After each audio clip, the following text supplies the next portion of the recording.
Alrighty, so we're recording. Let's get this show on the road. I wanted to talk a little bit about sexuality today, performance anxiety, desire, and impulses, and kind of look at a number of different things that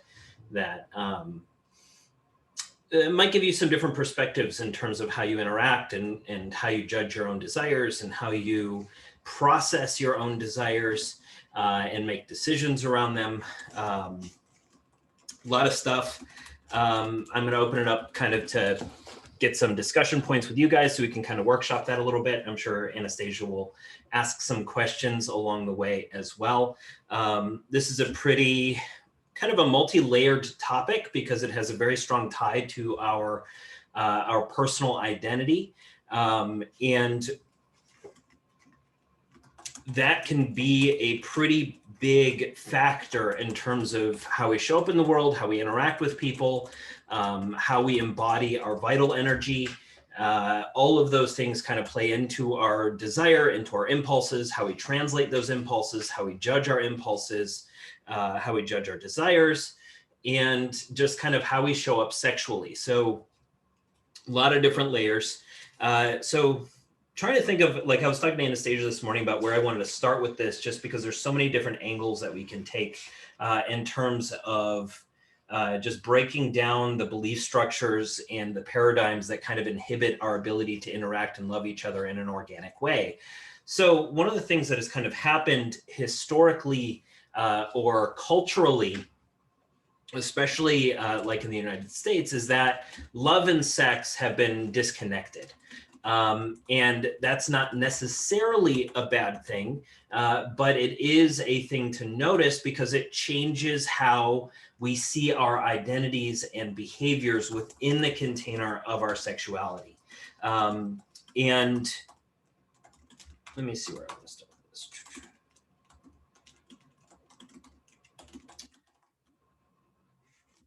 I think I'm going to start talking about that. I think I'll start here, actually. Mm-hmm. So the thing that we want to understand is that the human psyche itself is both masculine and feminine. So whether we are biologically male or biologically female, our psyche itself that influences our biology is both masculine and feminine, and therefore bisexual. And so because of that bisexuality, what happens is culture and programming in general has caused several underlying distortions in the way that we interact, both with our own sexuality, but also with fellow man. And this inherent bisexuality conflicts with the biological sexual orientation that has to do with the continuation of the species. And so what has happened is we've tied our sexual orientation, our biological masculinity and femininity to a distorted form of sexuality, and we then translate the emotional structures and the emotional impulses that come through us based on a disempowered blueprint. And so what I'm not going to teach here is encourage you to be bisexual or to be sexually promiscuous or any of these kinds of things. What I want to help you understand is your own sexuality and your own impulses within the context of your current relationships, in the context of your desires, in the context of the way that your mind works in those different scenarios. And the more that we can recognize our own inherent bisexuality in terms of our psyche, we can understand why we have certain desires and certain elements of our emotional structures show up in certain ways at different times so that we can explore creatively the aggressive energy that comes through us.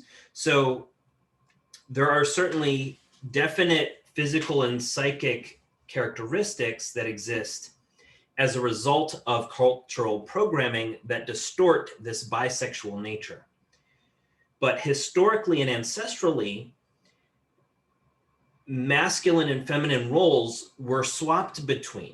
So if you go back to the times of hunters and gatherers, the women and the men both went out to hunt. The men and the women both gathered. They did different roles at different times based on the rhythms of consciousness and the needs of the tribe. And so what would happen is as if a woman got pregnant, then the energy dynamic would change slightly so that she would do certain roles that were fitting for that, while men would serve other roles by, they would use their output energy during the day for hunting, and they would come back and then they would be at a time of rest or in their feminine at the end of the day. And so there's rhythms to how those sexual expressions start to happen. And those have been kind of distorted because they've tied our innate mental sexuality with our biological sexuality, and then tied that to reproduction and tied that to childbearing, when those don't necessarily need to be tied together. And so we can start to understand the difference between being loving and needing and being able to be loving as a man or a woman energetically, separate from our sexual interactions. So the thing I want you to understand here is, if our individuality, our identity was determined and programmed by our biological sex, then men would not be able to feel the female characteristics, and women would not be able to feel and express the masculine characteristics. It would just be impossible. They wouldn't exist for the other person. So it's very important to be able to at least intuit that concept. The fact that a man can have that logical, aggressive, inventive, outward-oriented embodiment, while at the same time, women can have that same sort of masculine embodiment in the same of the outward projection of the, being creative and inventive. However, society and culture has labeled our ego as masculine. And so we tend to disconnect and reconnect those in a disempowered fashion, whereas the unconscious would seem to be female.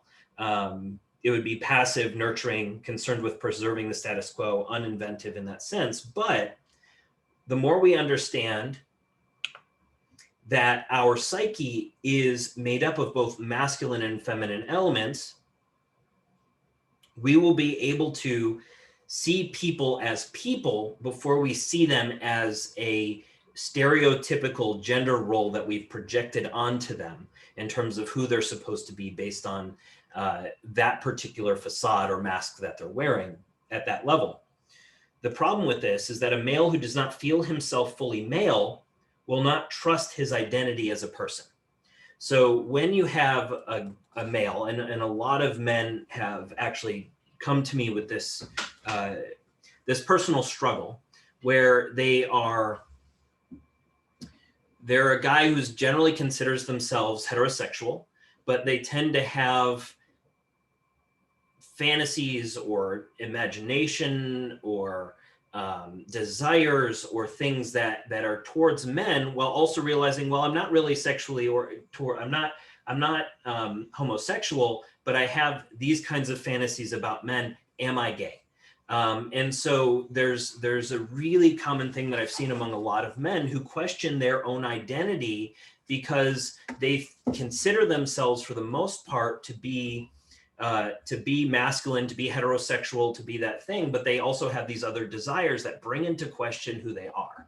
And that can be really a really big struggle and a lot of pain for somebody who doesn't realize they have masculine and feminine characteristics within them that are outside of that biological reproductive need, that are outside of the survival need. And if we didn't have that, the survival of the species actually would struggle much more, would struggle a whole lot more because of competition.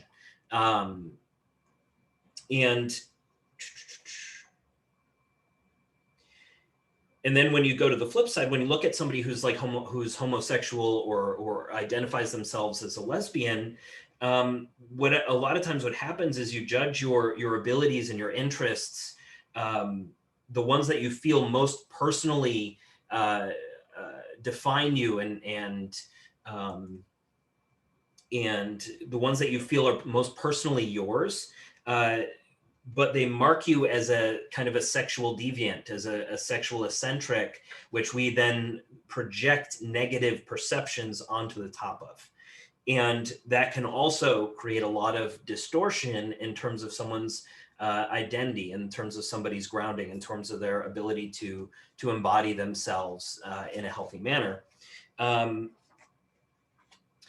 so the thing that, what I kind of want to build throughout this chat today is this idea that we have both of these sides, and we have desires that if you start reflecting on your desires and seeing them through this lens of the fact that I do have masculine and feminine characteristics, and Anastasia has masculine and feminine characteristics, and all of you have those two sides of your psyche that are constantly in a rhythm that is co-creating your environment and your experience.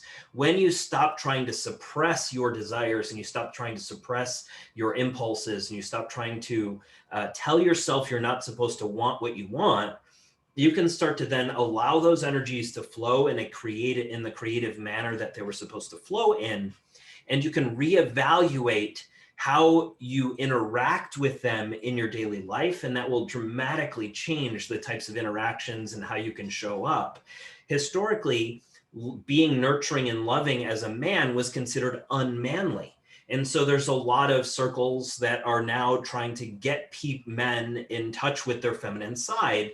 And then there's that balance of becoming overly feminine as a result of some of that. And what happens with human consciousness is we always we push into the extremes of dark and light, or polarity, in the sense that we're testing this new area of our own self-expression. So we go to the extreme. That extreme shows us the brightest possible output in that energy. So when you think of a photo, when the photo is overexposed and too bright, there's no detail. When the photo is underexposed and too dark, there's no detail. So we push into the light, we push into the darkness so that we can find a gray area that has that kind of contrast.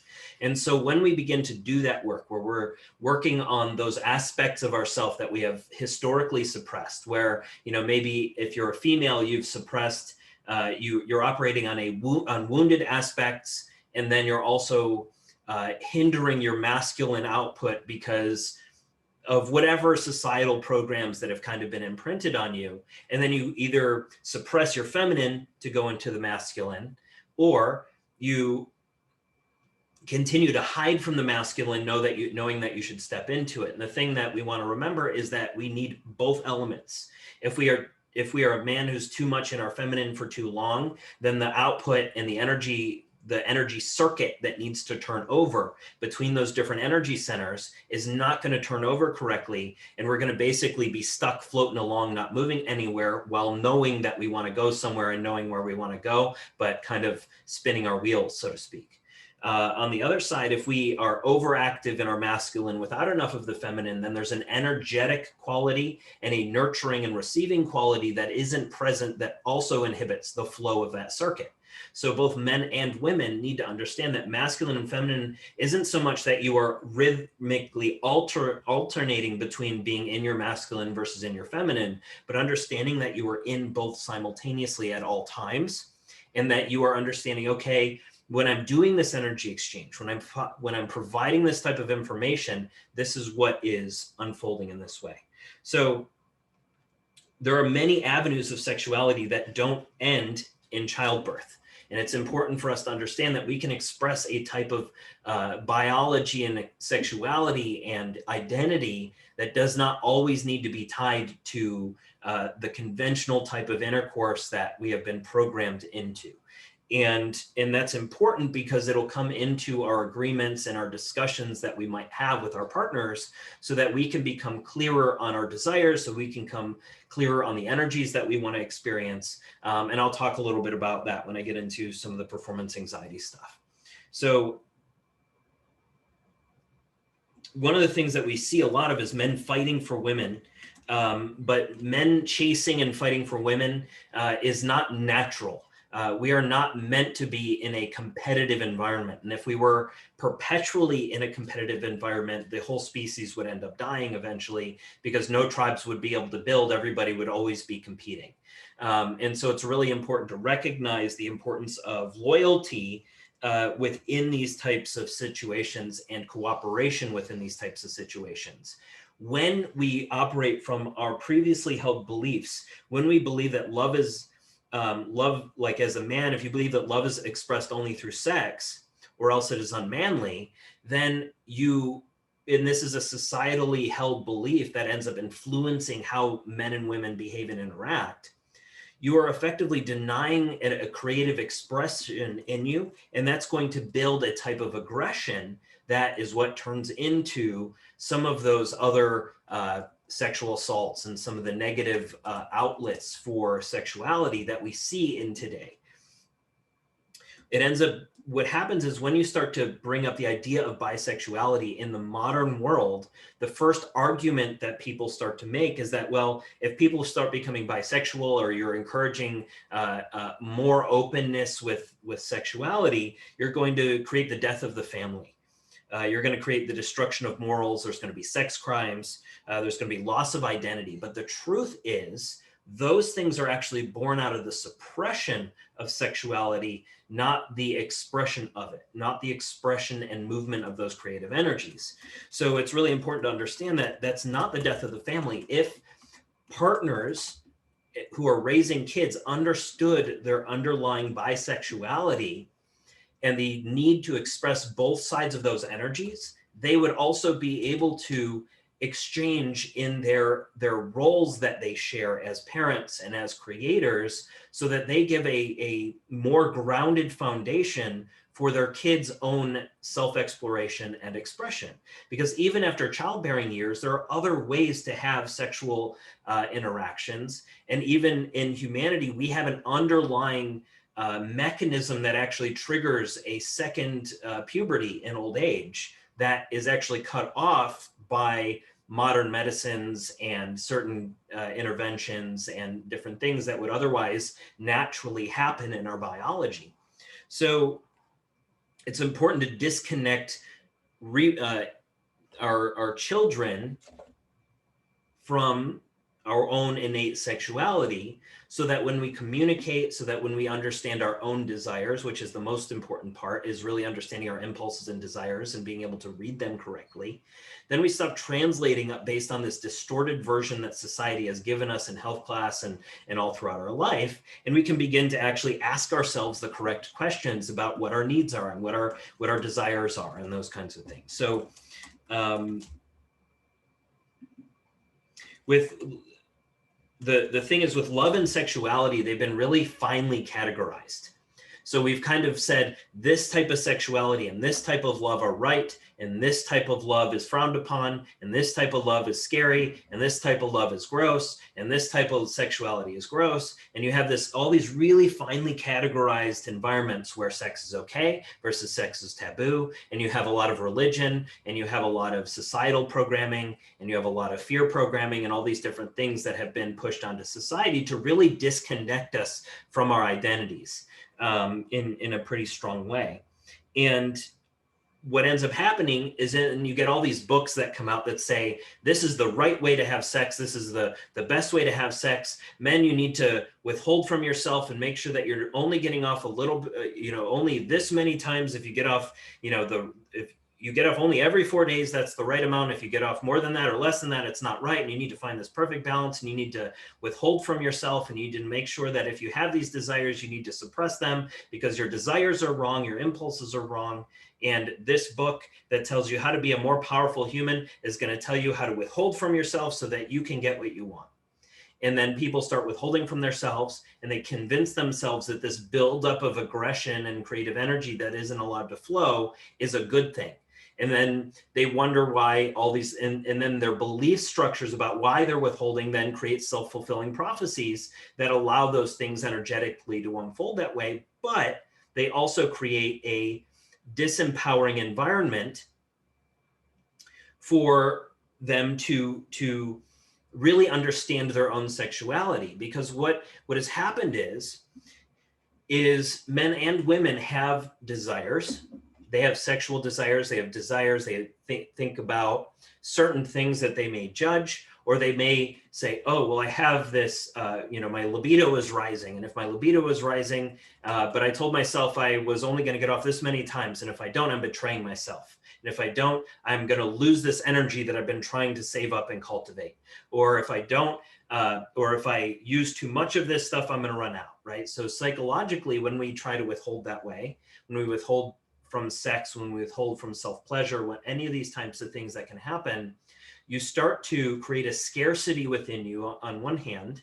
You also tend to create this same belief that women have, that they have this limited amount of sexual capacity that at a certain age is going to end. And so if they have not accomplished their physiological goals, which childbirth or whatever the societally programmed things are, by this specific age, then they're not worthy as a human anymore. They're not worthy as whatever it is that they've been trying to cultivate by this time. And so there's this inherent rush to say yes to things that they might not say yes to if they had a longer, more abundant amount of time to consider how these things unfold. In the same way, men have that same projection that says, if you have too much, they encourage men have sex separate from love because, it's more masculine to have sex without love, because being loving is not masculine.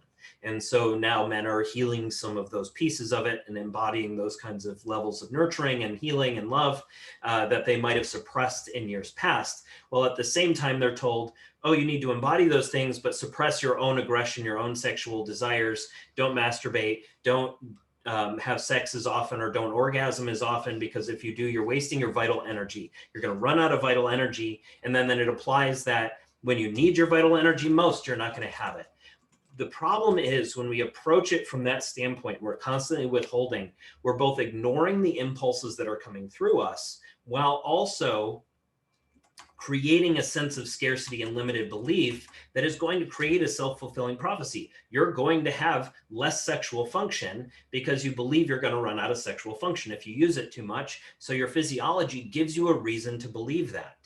So that doesn't mean, oh, I'm just going to go do this nonstop so that my body knows I have an unlimited supply. It's about understanding where those things come up in your own narrative so that you can cultivate the right awareness, the right energy, the right ability to communicate with your own physiology when those impulses come up. So one of the things that happens is we see that love then gets presented in a certain way. Love is only allowed in this context. It's only allowed between, people have to be the same age, they have to be the same gender, they have to be different genders, they have to be different, they have to be the same race. There's all these like stereotypes in culture that have been created that distort our underlying expressions. And then that ties into attractiveness level also, right? And then we're programmed to believe certain things are attractive, and all these start to fall into the body image session that I did last week that will play into this as I get a little bit further into it. So one of the things that has happened in society is and this comes a lot of times from our mothers, is that we believe that a mother's love is often equated to the only type of like unconditional wholesome love. And so therefore a father a father in a lot of ways can feel guilty about loving his children because there's this idea that a mother's love is the only type of wholesome, full love that exists that isn't sexual. And so there's this underlying attachment that happens to our mothers that actually is disempowering to the child. So when the child is attached to their mother for too long, it actually causes distortions in the embodiment of our sexuality and in our own identity expression. And also distorts how the father can learn to love their kids and express love for their kids, and especially with like the societal taboos. And what ends up happening is these fathers who love their kids and love children and want to express the nurturing and things that is societally programmed to be a female thing. Well, that aggression, that loving aggression, that that expression that needs to come out doesn't come out, and it builds. And so love then only gets expressed sexually, and then anything else is unmanly. And then you have all these other distortions that happen later in life with men who are not able to express the nurturing and feminine aspects of their loving characteristics, and show up in the lives of people that they wanted to show up in, whether that's their as a guy with guy friends, or that's being able to, as a female, embody both the masculine and feminine aspects of you in certain situations that might be more feminine or more masculine, and being able to actually navigate these things, understanding that we can all show up in both of those energies at different times. Now, if we stop taking our current projections and all these societally held beliefs about race and gender and sexuality and whatever else, we actually can start to fix a lot of the disconnecting issues just by accepting our inherent bisexuality. And when I say bisexuality, I'm not meaning that you're heterosexual and gay. What I mean is you have both aspects in you, and if you are able, give yourself permission to express them in different scenarios, you're no longer worried as much about the ideas and the desires and the things that come up, because you understand that they are part of you in terms of the aspects of you that actually attract that kind of desire. And that gives you a lot more personal empowerment to be able to interact with your own impulses and desires that come up. So yeah, so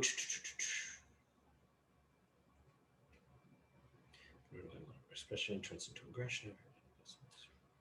And by the way, those of you that have never been here before, aggression is not bad. There's a negative connotation of it in society, and that's not what we're talking about here. It's more of the forward motion of traditionally what, like, masculine energy. Help me define. Aggression. So aggression is a really, really important emotion, because what happens is in the feminine, it tends to get suppressed, and in the masculine, it tends to get suppressed. And then what we see as aggression is an explosive version of a suppressed aggression coming out. Aggression is not violence.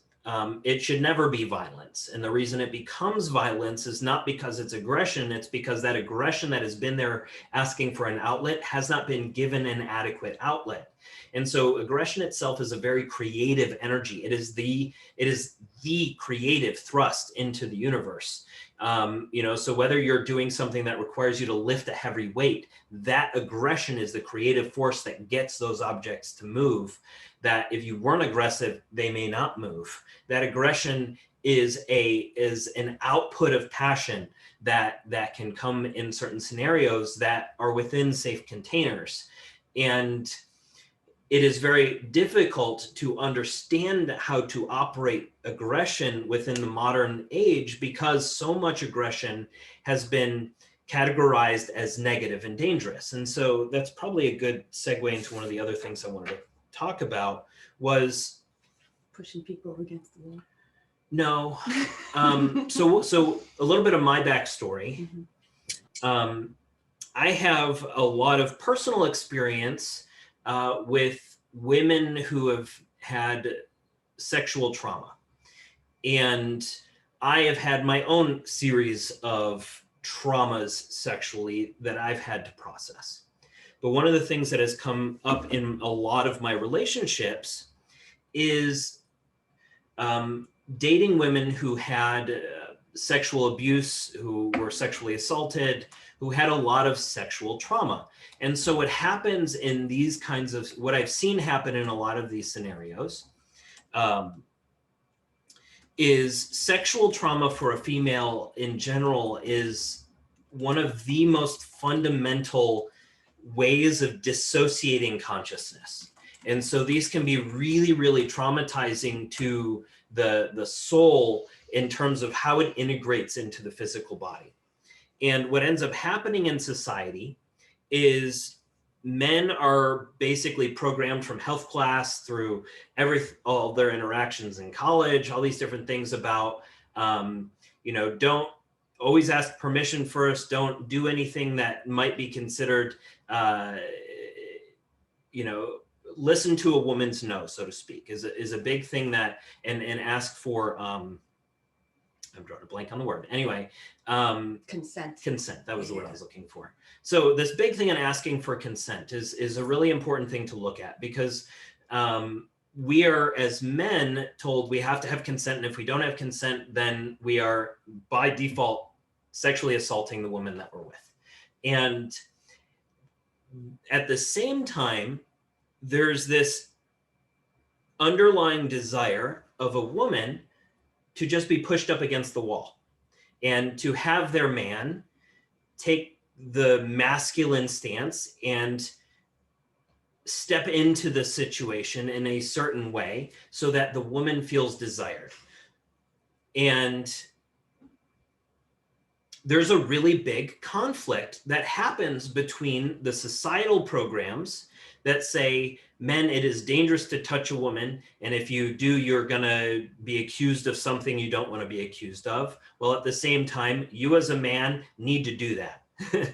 and so there's this really big miscommunication between men and women a lot of times, because as much as the woman wants that, part of the man's aggressive masculine output wants to be able to support them in a safe container to be able to do things like that. But if you haven't worked on the container, and if you haven't set up the agreements within that container, then certain things are going to create an energetic mismatch where you have a desire that's unmet because there's simply a miscommunication in the safety of expressing those energies in that way. So you end up, as a kid, you're shown certain types of affection. In your relationships, you're shown certain types of affection. I had a relationship a number of years ago where I dated a girl who was, she worked in a strip club, and it was a really interesting relationship because she was a lesbian before she dated me.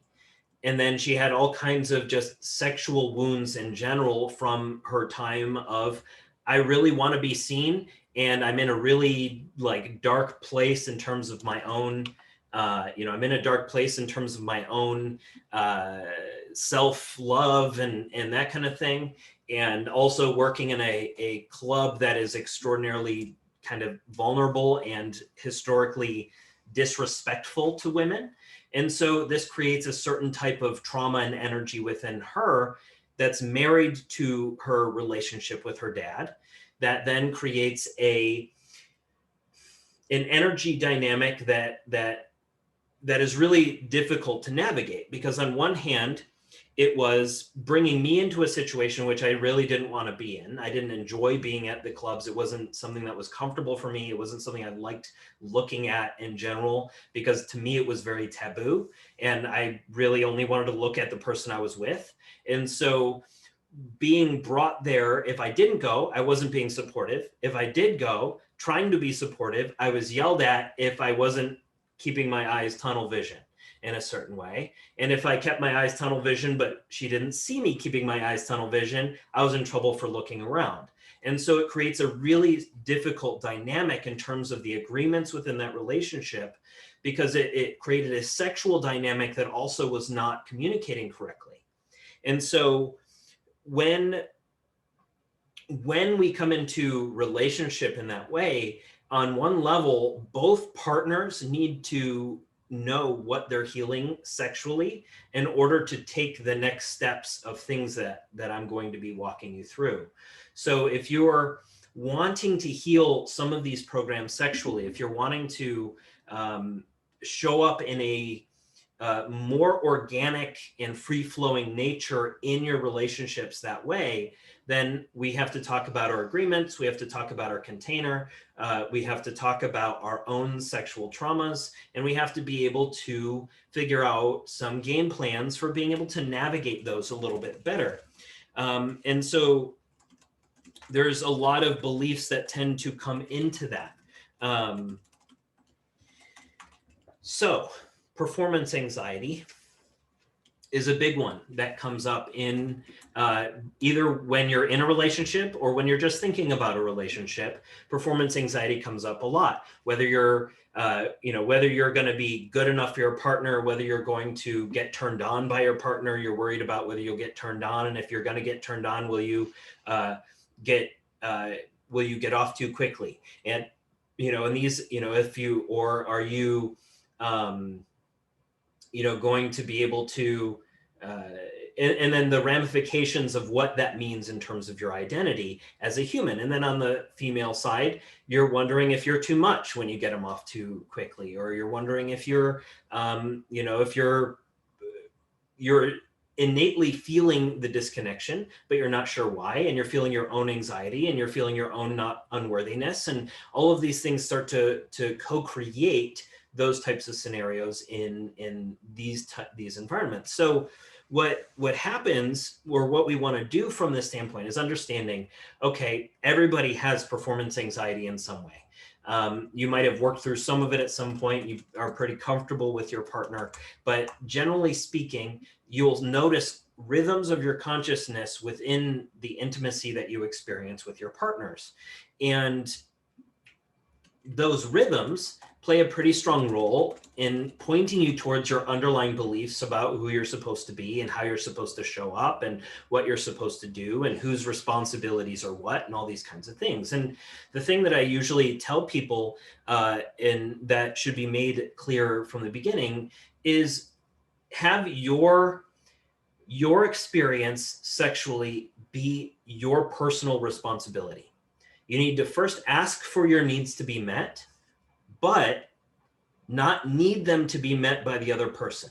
So you need to know what your needs are and be willing to meet them yourself, while also asking for them to be met by the other person, because it's fun to have them met by the other person. Not because they need to be, not because of any other reason, but because it adds to the fun and connection by doing so. And when you're not turned on, when you're with your partner, whether you're having trouble getting turned on at all, or you're thinking you're ready to go, but you're not quite turned on yet, or one of you is turned on before the other, all of these things are pointing you towards areas where you're not feeling a connection. So you're not feeling a connection to yourself, you're not feeling a connection to them. It could be either way. And it's really important to recognize those moments so that you can sit in, so that you can kind of slow the pacing down. One of the most important things that you can start to cultivate is a sense of rhythm and pacing of the energetic flows that happen between you and your partner. And there are a lot of things to pay attention to in that regard, because we are constantly getting signals from our partner when we're around them, when we're intimate with them, when we're sitting next to them on the couch, when we're when you're giving them a massage. Any of these kinds of things can be really good for learning physiological indicators that help you to read your partner's energy in real time. Because one of the things that happens a lot of times when we're having performance anxiety and we're feeling disconnected is you are worried about, you're so stuck on yourself, and you're projecting that onto the other person and their perceptions of you, that you're not getting into you're not thinking about them in the sense of how can I make them feel better. You're thinking about yourself and your inadequacy in the context of your capability of making them feel the way that you want to help them feel. And so if you skip that step and you say that it has nothing, that we don't always have to be ready at the same time, and we don't always have to be, it doesn't always have to be the same kind of dynamic. And how can I, in these moments, serve my partner first? If I'm not feeling connected yet, well, is my step to get connected to force the wrong key into the hole, or is my step to get connected to take my time finding the right key and spending time normalizing the energetic experience that's happening between the two of us? And so what happens there is you'll learn first by going further and realizing, okay, I'm having performance anxiety and I'm going further than it, it's not working. And then you caught yourself. You're like, oh, I am having performance anxiety right now. I am thinking about these things that are causing me that are causing a frigidity or to not allow those energies to organically flow. And so I'm recognizing that there's a lack of flow that happens, either because you've noticed what a flow feels like, or because you are just sensing that that's what you imagine a lack of flow to be. If you've not had experiences sexually where you've had where you didn't have performance anxiety, so to speak. So first job is just recognizing that that exists. And the second job is to recognize that both of you are feeling the same energy, whether you realize it or not. So if you're stuck in your head and you're feeling that anxiety, you're both feeling that anxiety at the same time, and you're stuck in your own way. It's very unlikely that only one partner feels that anxiety and doesn't notice that something is different in the other partner. Now, that might be a little bit below your conscious awareness. You may not be paying attention to that because you've never thought to pay attention to those rhythms. And so you might not notice. But always, always, always, if one of the partners is experiencing anxiety, you are in their energetic field and you're going to experience it too. The reason that we're sexually attracted to somebody in general is because of our genetic makeup. We're attracted to the DNA activation or the DNA that someone else has embodied. And that's what makes them attracted to us. It has nothing to do with what they look like. It has, even though we project that onto them, for the most part, it has to do with the DNA codes that they have that our physiology needs, which also lines up with, oh, they have certain attributes of expression that we like, that we want to cultivate. So maybe they're organized and we want to be more organized, or they're more free spirited and we want to be more free spirited. And so we're attracted through those kinds of things. But it's important to recognize that our sexuality and our attraction to our partner has a lot more to do with our own self-image than it does have to do with what our partner actually looks like, because we project our self-image onto our partner and see them through our lenses. And those lenses, we are afraid that they will see us through our lenses and therefore distort their image of us. And so we hide and we guard. And so a lot of women tend to get frigid in these areas when they're not feeling that connection both to themselves and to their partner, that there's this spooling of thought processes that cause shame and guarding and whatever else. There's so much shame. There's so much shame that we're all programmed with. So we want to understand too that when So one of the things I wrote here was sex feels vulnerable when. So one of the reasons that, so understand when I say vulnerability, I use it as a negative term. Most people, when they're saying, oh, I want to have more vulnerability in my relationships or more vulnerability in these scenarios, what they really want is safety. They don't want to feel vulnerable. Vulnerability is a negative emotion where you're reaching for safety. We don't want to feel we don't want to feel vulnerable in our sexuality. We don't want to feel vulnerable in speaking our truth. We want to feel safe in speaking our truth. We want to feel safe so we don't feel vulnerable. We think we're seeking vulnerability, right? And so it's really important that sex feels vulnerable, meaning you feel like you have to protect yourself, or you're guarded, or you're not ready in the situation that you're in when you don't like how you look. And then you worry about what that person thinks of how you look through, you're projecting that through your lenses. Or you want something, but you don't want to be seen as a burden, or you don't want to be seen as too much, or you don't want to be seen as a turnoff because of what you asked for. And so you don't ask because you have these fears and beliefs around who are you as a person if you ask for this need to be met. Who are you as an identity, or how will people see you if you're one of those people who asks for this thing once or twice or some arbitrary number of times? You have an idea about people who ask for those things, the things that you want, and you have a negative projection about that colors you based on the fears of your own identity, the fears of your own personal expression. And because of those innate fears, you're going to not ask for those things to be met. You're not going to explore those areas of your consciousness and those areas of your sexuality because you're afraid to look at them. You judge them. You feel like if you look at them, they're going to create an identity in you that is one that society will shun and frown upon. And so you suppress yourself. And the truth of this is, if you do not ask, they will never know what you needed and what you wanted.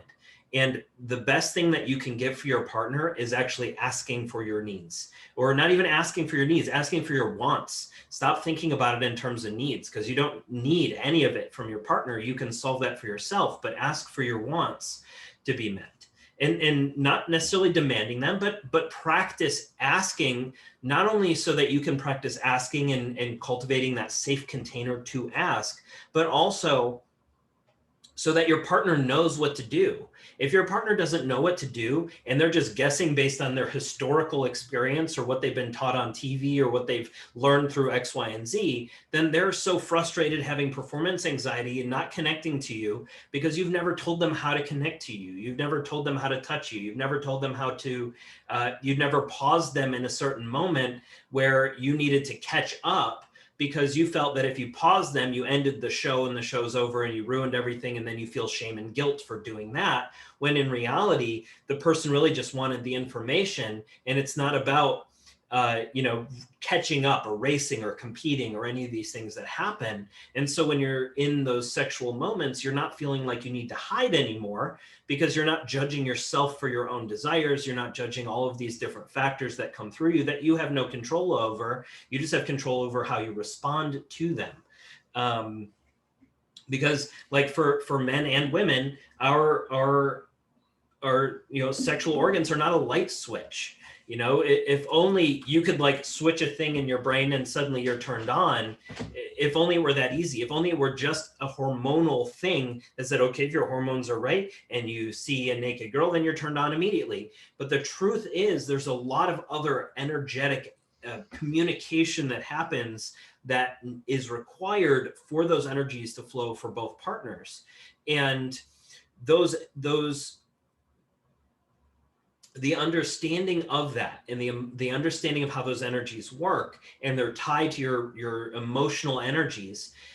When you are in a anxious state, your root is not stable. It's disconnected. There's no frame of reference for grounding to actually allow energy to properly flow. And so your emotional centers then can't find a frame of reference from which to activate energetically, because they don't know what their 0 point is. And so when that happens, there's a mismatch in the signal integrity that flows through the emotional center. And that then causes the mismatch between both partners, where that energy isn't flowing. You might be outputting in one place or trying to receive in another place, but the men and women need to be able to receive and output simultaneously in order for that circuit's energy to flow and to connect. It's why a lot of times it's easier to be turned on by yourself, because you're not plugging into another circuit.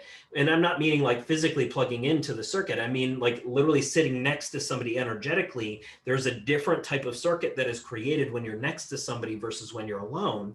And the more you can understand the co-creation of that energy flow, the more you can be patient with your own physiology and yourself, and start to listen to, okay, why am I not getting turned on here? Why am I not feeling connected? Why are these types of ideas coming into my head right now? And why is this spinning in this way that's causing this kind of atmosphere to happen?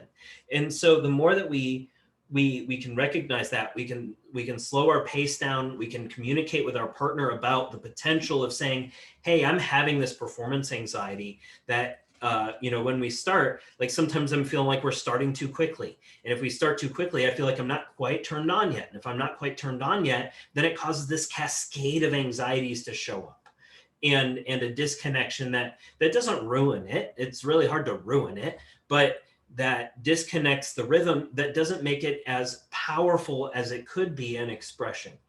And so that ability to communicate that and to slow down and to just literally say, no, not that you need to change anything or you need to be better or you need to do these things differently so that I can feel good, but that you then own your own timing and integrity and energy and say, there's a rhythm mismatch that I'm sensing here. And so next time we're intimate, can we pay attention to that?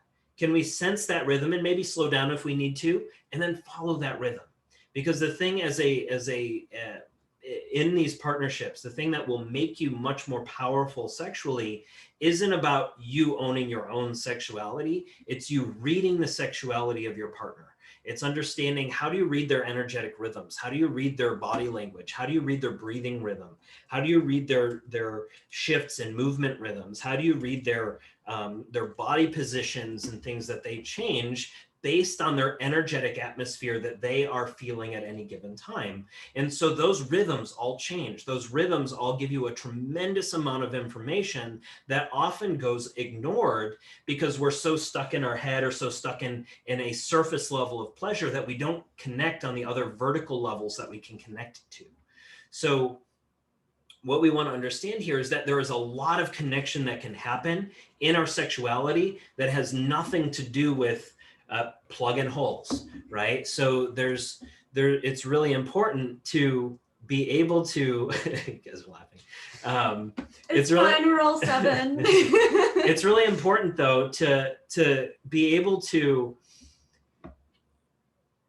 understand that there's more to sexuality than that there's energetic aspects to it, that there are soul level aspects to it, and that there's levels of imagination that you can actually bring into that game that allow you to go to those other realms of creation and experience, that when you're only focused on your own internal sexuality, when you're so in need of that sexuality from your partner because you're so disconnected from yourself, then you're going to actually miss out on those other imaginative aspects that can really be really powerful for both of you, for leveling those kinds of things up and being able to deliver a type of support and a type of container and a type of safety to that partnership that if you didn't have that energetic awareness, you would just completely miss. You'd be on autopilot. You know, you just kind of turn that part of you off and not focus on it. Like most of my life up to probably like almost 30 years old, it was always autopilot. And it was performance, had to perform, had to make sure that like none of my, like everything looked good and there's no weird angles and gotta make sound here, do this there. And in order for it to qualify as the experience that I've always been told that it was supposed to be, and just internalizing the fluff out of that and then living that way sucks. And I know that a lot of people do. And just having that conversation initially, or like little bits of that conversation with somebody that you're with, can open so much of the container for depth and safety and like fun and exploration. And there's so much awesomeness to be had on the other side of these conversations. And they're initially and I think secretly everybody easier. Loves them. Like you're all afraid to start those conversations, but once you do, you all love conversations. They're the ones that everybody loves to have the most. And because they're initially taboo, but they're also such a big part of our humanity and our lives and all these pieces that we're afraid of. It's the same way we're afraid of looking at aspects of our consciousness. We're afraid of looking at those underlying parts of ourselves that we judge. We're afraid of looking at our desires. If we desire something that's taboo by modern society, well, the thing is, once you become willing to talk about those things, you disarm a lot of the bombs that are tied to them. And the only reason they feel like bombs and they feel like they are such insurmountable inhibitions to your expression is just because you've never tried to express them. And so when you just start saying, okay, this container isn't currently safe to talk about this stuff, right? You might have had a relationship, you've been in a relationship for a while, but maybe as far as you've gone is to joke about it because you're too afraid to actually take it. You're too afraid to actually admit to yourself that you have this fear. And then you never quite bring it up to the level that you want to because you're afraid of being judged by your partner, and you live so many of your traumas and abandonment wounds that you're afraid, if I speak honestly about this, my partner's not going to see me as masculine enough, or they're not going to see me as XYZ enough, or they're not going to see, they're going to see me as impotent in this way. And because of that, they're going to leave me right on the spot and I'm going to be alone. Or you're going to have this whole narrative about how they see you from then on out. And all of that is bullshit, because everybody here is human. Everybody has the programs from their upbringing. Everybody has the traumas that they have. And even if they consider themselves a sex god, they still have their own anxieties and programs that they run. And because of those programs and anxieties, they call themselves a sex god to compensate for it.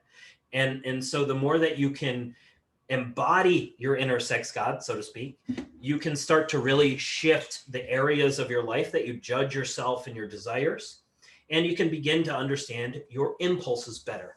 So talking a little bit about desire and impulse. We all have, every moment of every day of our lives, we are guided by impulse. And we have been told that our impulses are not to be trusted. We are told that some of our impulses are intuition and some of our impulses are of the devil. And because of that, we have trouble trusting our intuition. We have trouble trusting our impulses, and we mistranslate what those impulses actually are.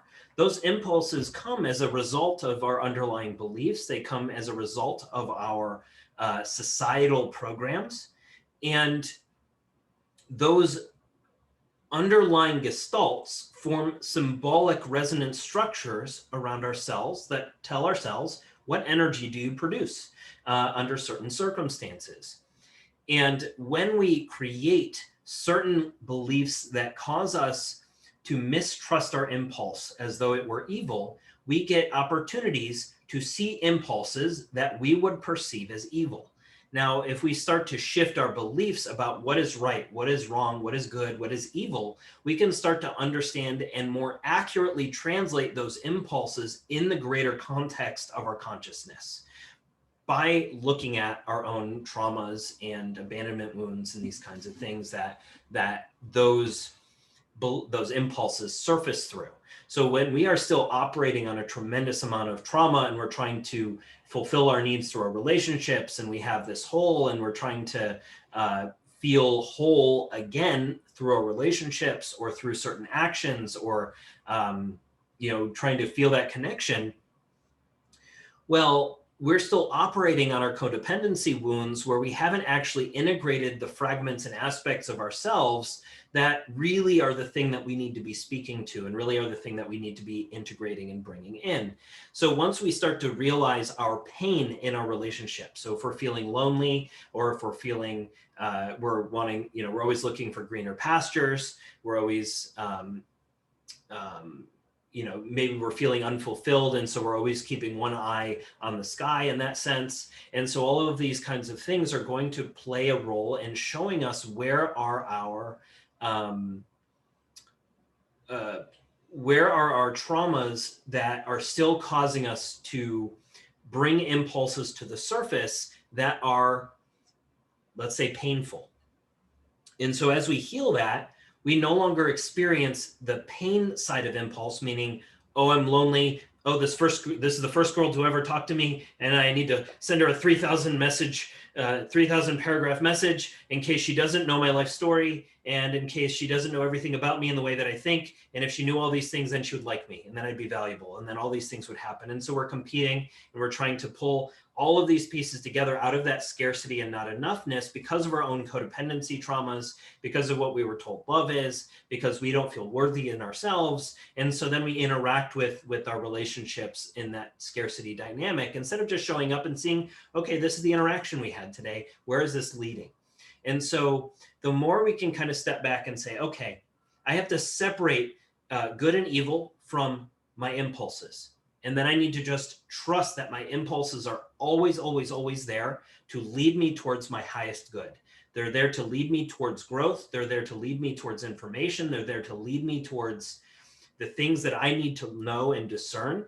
And the actions I take may not be the the best outcome that I possibly want from my human standpoint, because I don't understand enough yet. And I need to learn from these interactions so that I can better embody the things that I want to embody and translate these impulses more accurately towards the outcome that I want. But when we start to follow those impulses, we start to recognize that those impulses are coming all the time. And so we stop judging ourselves for our impulses. We stop judging ourselves for the impulse that is tied to a desire to have a certain thing happen or to do a certain thing for ourselves, whether it's a sexual impulse tied to libido, or it's an impulse to go do a thing, or it's an impulse to make a certain type of food. All of these impulses, we're getting impulses at all times of day for all matter of information. And the problem is, if we think some of them are evil, we cut off our supply of 1,000 other impulses that would be riding in on that. And so the more that we can understand our impulses from the standpoint of higher consciousness, from the standpoint of learning, from the standpoint of being able to shift these underlying beliefs and programs through gaining information, we understand impulse comes in through that emotional center. We translate that impulse energy emotionally. We then act on it energetically through the masculine output and principle. That masculine output, based on our decisions, based on our energy, based on the things that we say, based on what we embody, then brings us back information. We can then bring that information back, see how our impulse translated to an output, translated to information back, and say, did this match what outcome I wanted? Did this actually do what I wanted to do? And then we assess whether that action was effective based on the impulse that we got. We don't distrust the impulse and then do actions thinking that we're going to do the right thing. Our higher consciousness provides us the best impulses we can possibly have. We don't squish these and come up with a better one. We learn how to read these accurately, and we learn how to make our actions match the most powerful outcomes that these inherent impulses are implying. And we have impulses towards all kinds of different things. So if we are ignoring our impulse to ask for something, if we're suppressing our impulse to touch something, if we're suppressing all these things, we want to not. So here's the thing. There's a layer of trusting the impulse, and then there's a layer of discernment. If we suppress the impulses ahead of time, then we don't get to look at and read the impulses accurately. We then can't make any of the decisions that we need to make. So our first step is understanding what impulses come into us do we judge as bad or evil or not part of our identity, and what impulses do we judge as good? And can we start just bringing all of those impulses in as good and start to read them and just let them be there and see what they say, and start to just collect a vocabulary of impulse so that you can more accurately translate what those impulses might be telling you. And that is a practice, the same way as reading the energy of your partner is a practice. You don't just say, okay, I'm supposed to read energy now. And you get there and you're like, I'm not noticing anything yet. And so you have to set the intention first, and you have to practice it. It's all a skill, an energetic skill that is a muscle that if you've never used it that way, why would you expect to have it be strong already and accessible? It's the same thing with telepathic ability. We all have that ability, but if you don't exercise those types of muscles and you don't exercise the beliefs tied to them, they don't have any momentum generating energy that can help you actually create what it is that you want to create. So what else was I want to talk? Impulse, desire. So, and the same thing is tied to desire. So impulse and desire go hand in hand. We don't necessarily control our desires, and we don't control our impulses. We're meant to ride them and translate them and understand them and balance them with our programs and beliefs, and understand why we have certain desires, but not necessarily judge our desires against an ideal. The ideal is the expression of creative energy through us in the way that it shows up. And our work is in stepping more and more out of the way of that creative expression. And so if we're constantly judging our desires, we're constantly judging our what we perceive as our needs, we're constantly judging what it means to us as an identity to ask for these needs to be met, we're creating all kinds of energetic blocks that not only show up in our relationships, but are going to show up in our career. They're going to show up in how you make a video on social media. They're going to show up in what you write. They're going to show up in how you conduct business and how you embody yourself. Because if you don't like your identity for who you are at those most fundamental, intimate levels, you're not going to, you're going to wear a mask at the other levels because you're afraid of actually embodying and expressing yourself. And people, whether they know that consciously or subconsciously, they're going to energetically notice and read that. And that's going to completely change how your interactions go with those people. So if you can integrate and you can start to accept, okay, I want this thing and it's a part of me, or a part of me wants it, and it's okay to want it because desire is just a part of consciousness's ability to flow these energies through. I don't need to judge my desire. Like you have a program that says this is what I should desire, and this is a desire. This is what I should desire, and this is a desire. And your goal is to say, get rid of the shoulds and just say, what are all of my desires? And now suddenly you have all these desires that roll out like a buffet because you're no longer saying, I shouldn't desire that. I shouldn't want that. I shouldn't want to ask for that. And you can start to open those doorways to communication with your partners, to communication just in general, which can make a really big difference in how you can interact with your own sexuality, and with your partners, and with sexual attraction, and all these kinds of things that tend to waver when you have your own uncertainty about your ability to show up that way.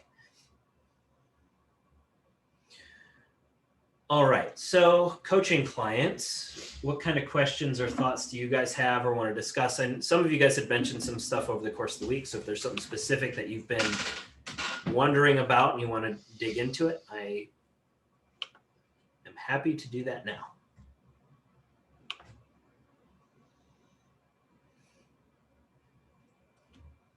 Give you guys a second to think about it, because I don't usually do that. That was a lot of those. There's a lot of different stuff, but it's all interwoven. It's all absolutely interwoven. So any of this stuff, fair game. Maybe I'll share. So last night, I was with that girl that I just started like dating, and we were doing like massages. I was doing like the lymph massage, and I gave her like an intimate massage, and she's on her period, so she can, do that kind of stuff. But then I wanted to practice like receiving, basically. And I was thinking, I could feel she had some anxiety, and I wanted to ask her to like, I guess, I don't know a good phrase, but like get me off, basically. But I was worried that maybe she wasn't ready or wouldn't want to. And I also thought about how I didn't necessarily need to ask this time. It could be like another time, like maybe, especially since it was like the second date, I could ask. But it was just an interesting time to like think about wanting to practice receiving, wanting to practice asking. And I didn't necessarily need to do it this time. I could ask her, in the future, because I felt that maybe she would have some anxiety. And I also had the thought that if she wanted to do that, maybe she would just go ahead and do it, because one reason I think I'm attracted to her is because I've struggled with being comfortable sexually, and she's like a pretty sexually free person and likes to be, touched and stuff like that. So I just thought I would share that. So that's a really cool example, because it gives us like the thing we want to understand is that there's no black and white. Everybody's a human with their own programs, their own beliefs. You could find somebody who believes because of their trauma and believes because of their early life experiences and how their parents showed up, that giving their body is love. And so they spend a good portion of their life early on where they try to earn their value sexually. And there's a lot of women, I think, who do that. because men, there's this program in men that, men are promiscuous, and this whole idea that that's what they think about, and all these things. And then women at the same time are like, well, okay, men are promiscuous and I'm only lovable if I'm sexually available. And so it creates certain energy dynamics between men and women, where women kind of maybe they betray themselves by saying yes to something they may have otherwise said no to, or maybe they put themselves in, they tend to walk through situations where part of them is saying, this doesn't quite feel organic. And then the other part of them is saying, the other programmed part of them is saying, well, this is love. This is how you earn love. This is how you, this is how you keep a partner. This is how you don't get abandoned. This is blah, blah, blah, blah, blah. And so all these things start to show up in that disconnect. And so, you might find that when you are first starting to connect with a partner, especially a new partner, is it's almost better to understand like where they're coming from. If she understands where you're coming from your own performance anxieties, you understand where they're coming from. What is her thought about being sexual that way? Is it because she has not had the taboos that maybe she wasn't raised with the taboos that you were, or maybe she was raised with a different set of taboos? And it's always a good idea to understand that, so that when you're actually communicating, you can actually read the energy saying, well, okay, she's on her moon time. And so she has the irony of that is that women tend to be a little bit more sexually energized when they're on their period, because of the way that the hormones shift, but also because they're not in childbearing time. That's when they're literally not to bear children. So that opens them up to be able to do that kind of thing without the fear of reproduction that has been kind of implanted into them as well. So there's that element of it. There might be the self-conscious element of it if they're on their period and this is the first time you're hooking up with them. That's not a fun thing for them, and it's probably, it's you can, if you see through their eyes, it's probably not the way they want you to see them for the first time, even if in general they don't judge themselves for that, and they don't judge themselves for any of it. Like if they want to be intimate with you, they're self-conscious, and any young person is going to be, and having anxiety, the way to create that safe space is to recognize where might they be uncomfortable with this, and it doesn't hurt to ask. At the same time, if you're finding that they're not interested and you're asking because you're chasing them to make them interested, or they're not interested in that, but you are, and so you're asking because you're like, I'm interested, but they're not, so I'm going to create this, or if I don't ask now, I'm going to miss out on this opportunity.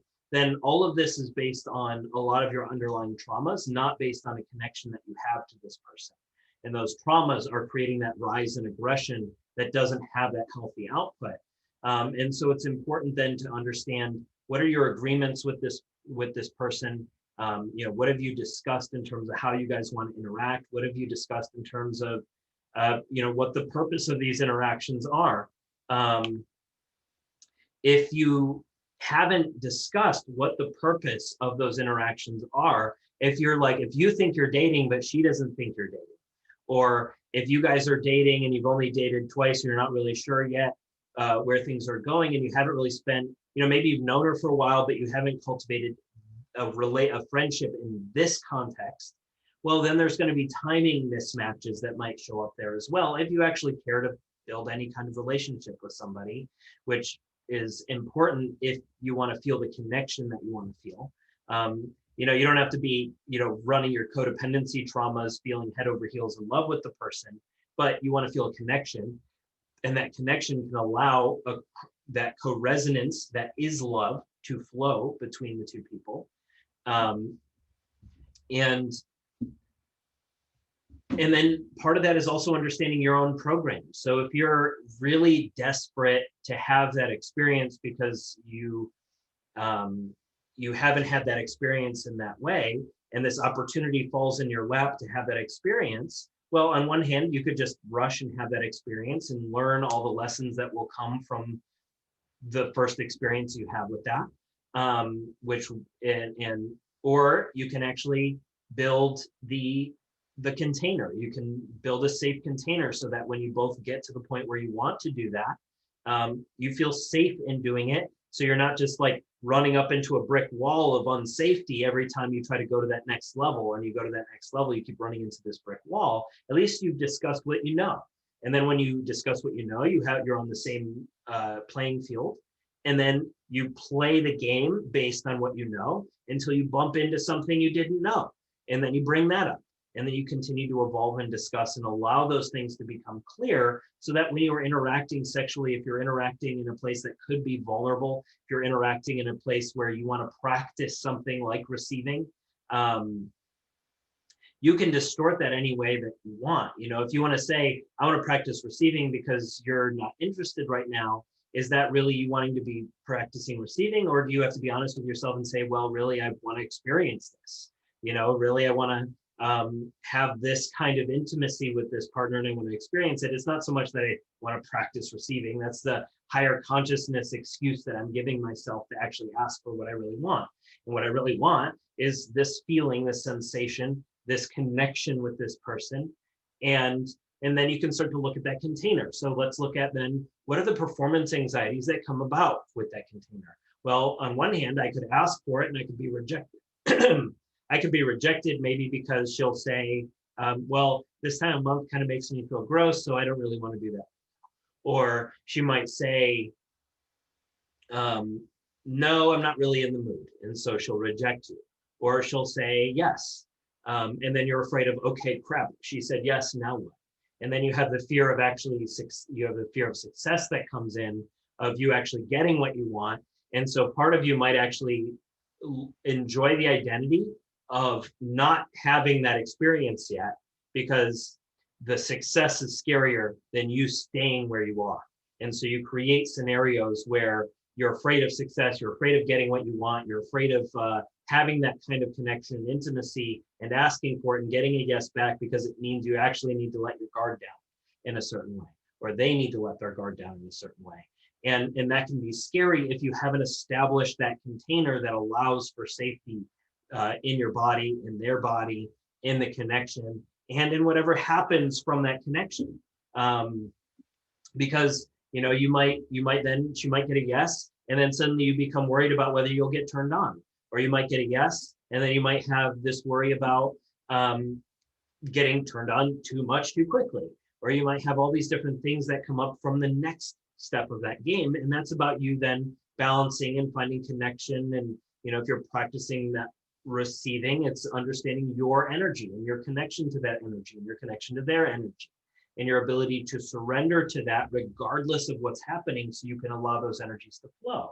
Because if you're sitting there apprehensive and you're worried about it and you're thinking, projecting yourself too many steps into the future, then you end up creating that anxiety that causes the mismatch in your energy, that causes the overactivation in the emotional center, that causes the instability in your root. And then you have the sexual issues that you have. And then we see those instabilities in our root based on overactive pelvic floor issues or underactive pelvic floor. So men and women, you know, if you do Kegels or don't, being able to strengthen those muscles and understand those muscles is really important. However, it's really easy to make your pelvic floor overactive by doing too many Kegels, which is the case for most people who have performance anxiety, is they learn to get themselves aroused through Kegeling, which is an artificial way to get aroused. And so that creates other emotional issues that you end up having to squeeze and clench and guard and create tension in your body every time you go to be intimate, because you don't trust your body to actually get turned on the organic way. So you squeeze and do different things to try and make that happen. And so that overactive pelvic floor as well can get in the way. And there's other ways of learning to relax those areas and practicing relaxing those areas when those things happen, so that when you're intimate with your partner and you're connecting with your partner that way, you're recognizing like your anxiety ties to that.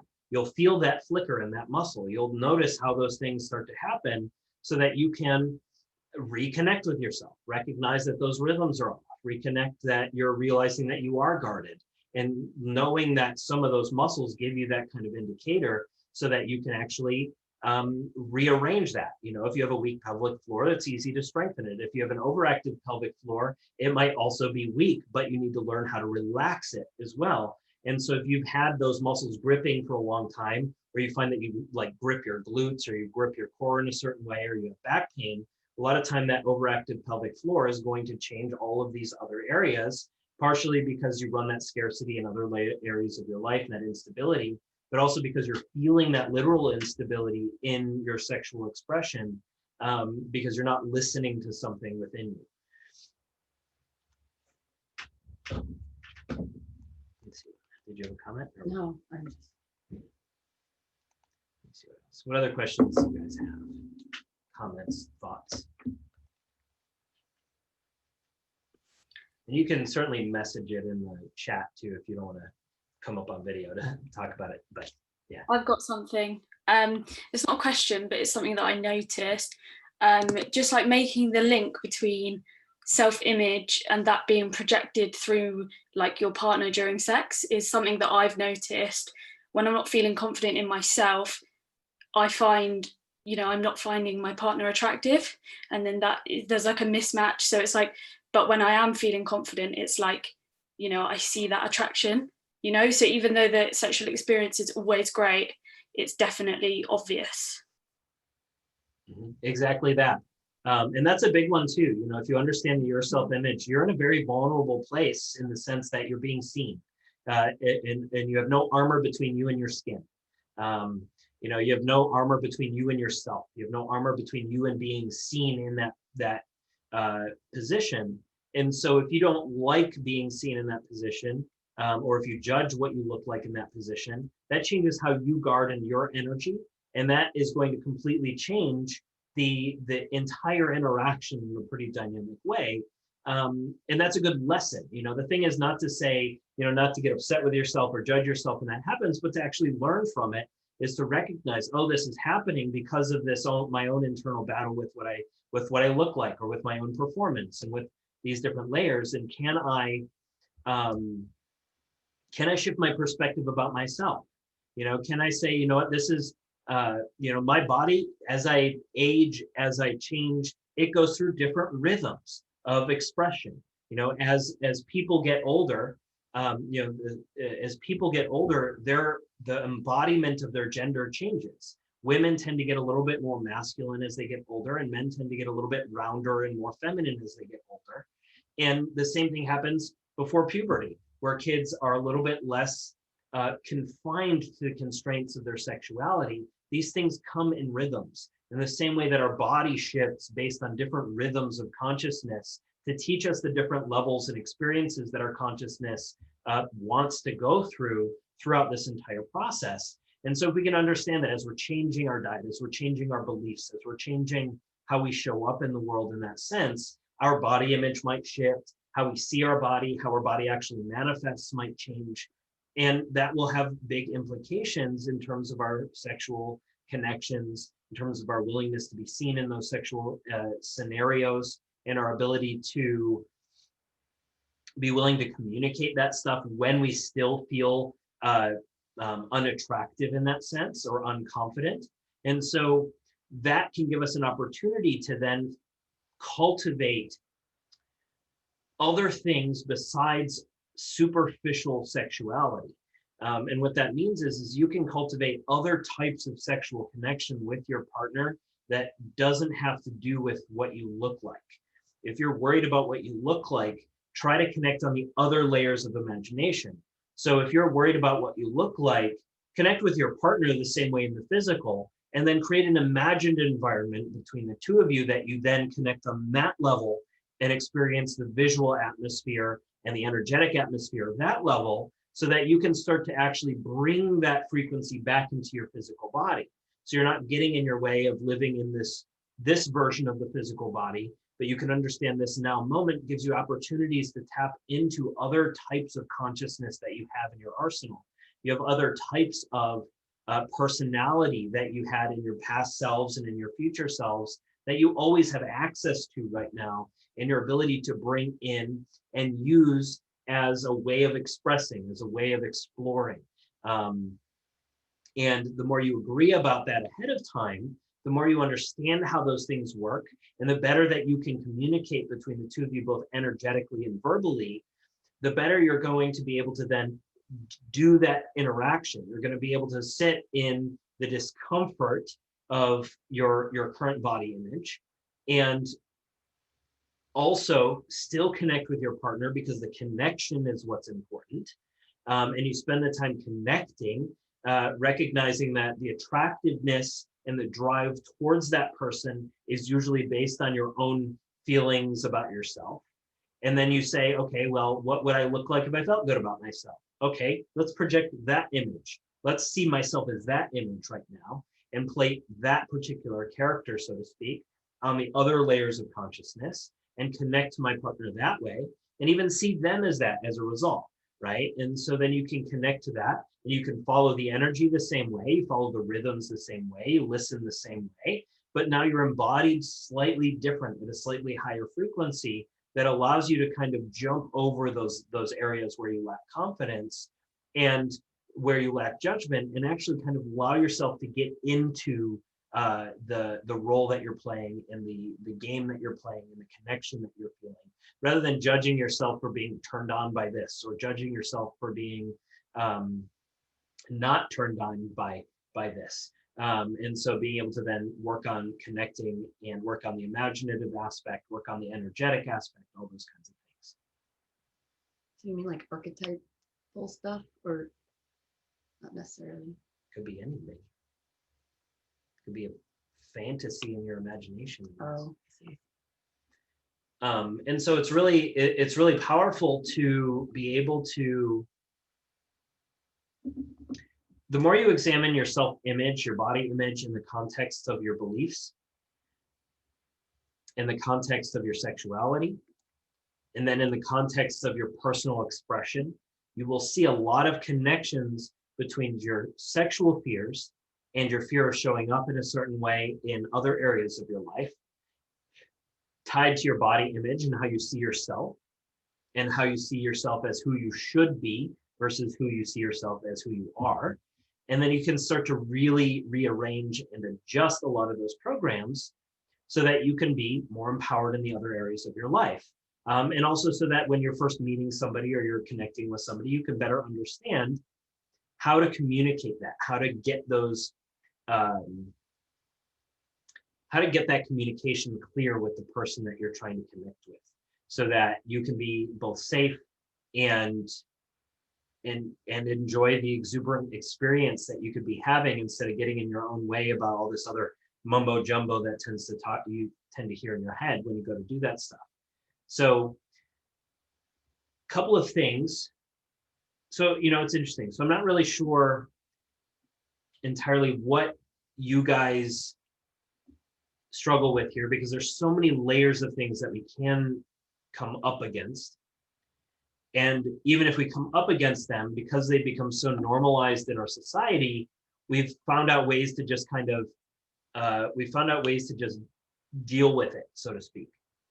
And if we've just been dealing with it, and we've just been kind of squashing the aspects of ourselves that if we squash our desires, or if we squash our needs or wants, or if we squash the signals and energetics that are coming through us at any of those times, well, it makes it possible for us to have this level of experience. But if you really want to connect at that deeper level, if you want to actually connect to the truth of your soul at those higher levels, and at those higher levels, you have other masculine and feminine identities, and they all want to be expressed. And the more you can understand how those things work and the energetics that they embody at different times, and when you can sense that those are coming through, and you can ride those waves a lot better, all of those other pieces of the puzzle get a lot more dynamic and interesting, and they get a lot safer. Because the only time you feel unsafe is when you feel vulnerable, and the only time you feel vulnerable is when you are afraid to express something, and whatever that means. So cultivating safety through understanding your container, through conversation about the stuff that you want and the stuff that you judge.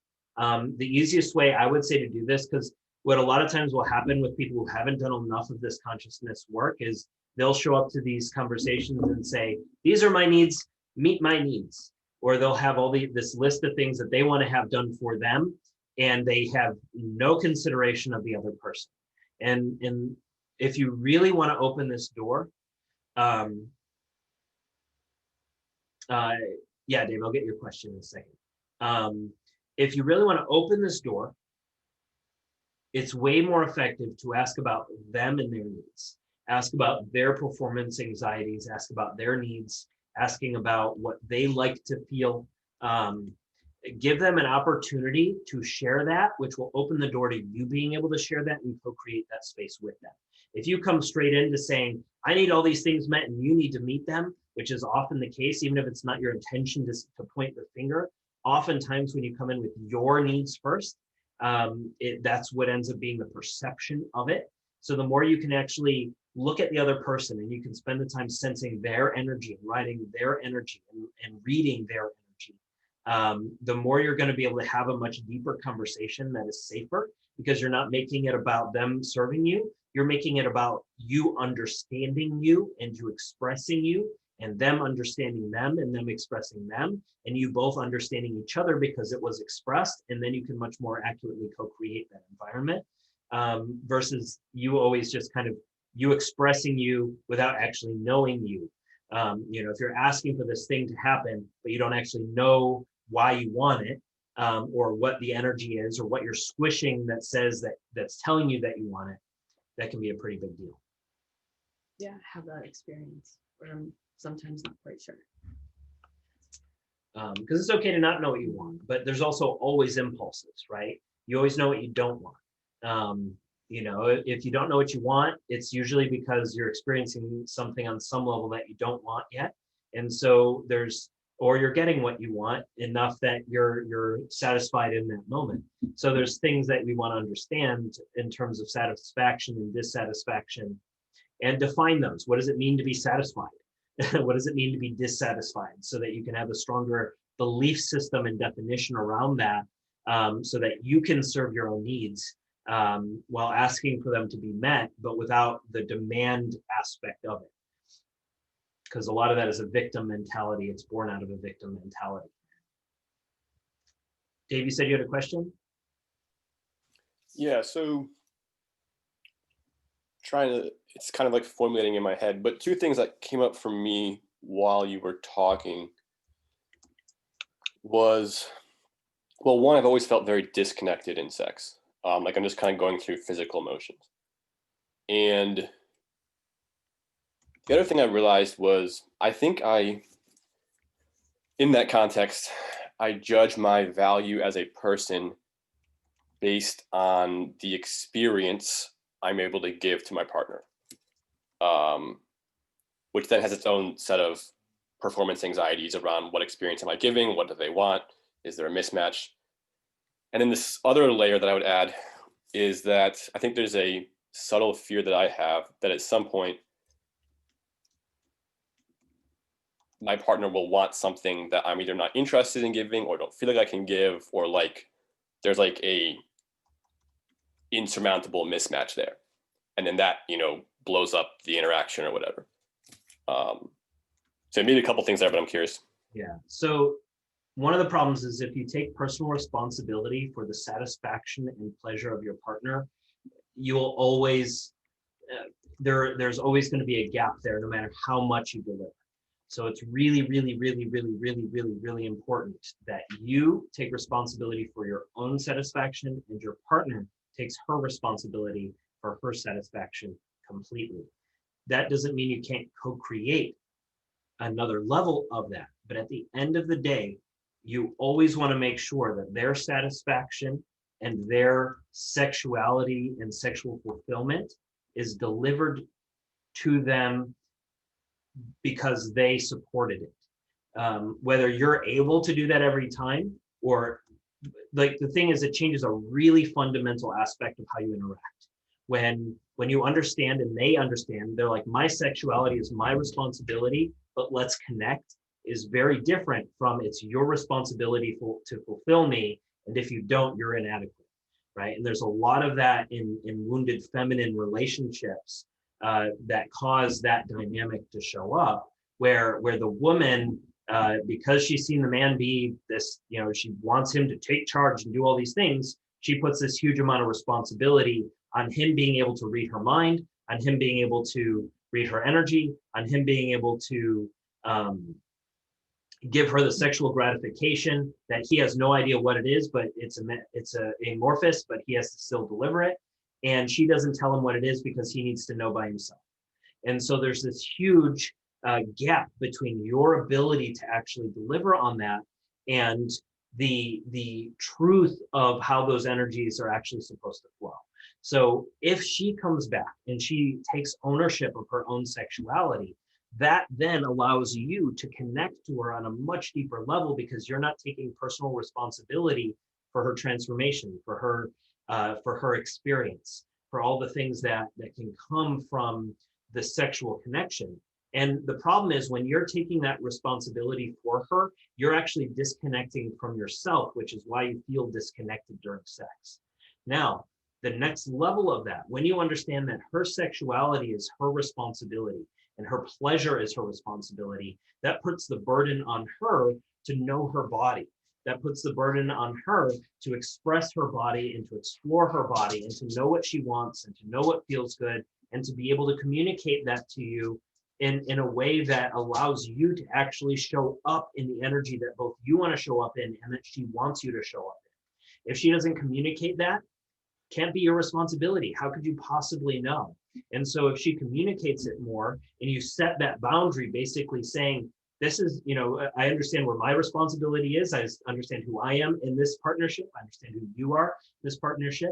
Do you understand who you are in this partnership? And so then when you go to have that intimate relationship, you don't have that personal burden or guilt around not fulfilling the needs of someone who should be fulfilling their own needs. You don't operate on that rescue program that ends up operating. And then you end up both leveling up pretty dramatically, because that's a huge energy leak on your part to feel the personal responsibility for their pleasure. In the same way that the female feels a personal responsibility in the ways that Chief did just that. Yeah. Mm-hmm.